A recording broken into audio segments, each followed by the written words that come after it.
électriques, connectés et béarnés. Et si vous aussi vous montiez sur un de ces vélos?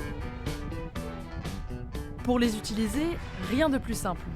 Hop, et après j'ai juste à scanner le QR code. Et voilà, là c'est disponible. Et après on appuie sur le frein gauche et on a juste à reculer. Et on peut repartir. La borne Bartou, elle n'était pas très bien équipée avant. Même il avait laissé à l'abandon. Depuis qu'elle est électrique, c'est disponible. Alors ça m'arrange, ça change la manière de se déplacer. C'est plus libre, comme il y a le beau temps en plus. C'est sympa quoi, en vélo, on profite. Bonne journée. Pour 1 € la demi-heure, ces nouveaux deux roues séduisent tous les âges. Les chiffres d'utilisation explosent, passant de 400 à 2000 abonnés réguliers à l'année.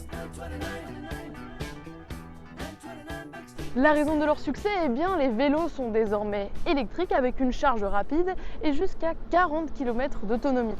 Depuis 2010, le libre service de vélo existait déjà, mais sans assistance électrique.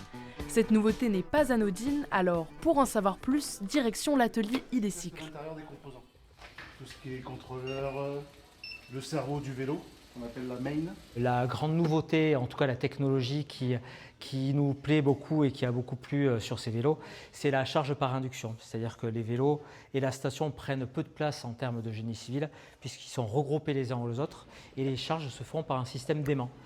Grâce à cette nouvelle offre, e-Décycle recense une hausse de 94% pour le mois d'avril. Désormais, 9 communes de l'agglomération sont desservies, l'Escar, Lons ou encore Bizanos. Alors, à vos bicyclettes!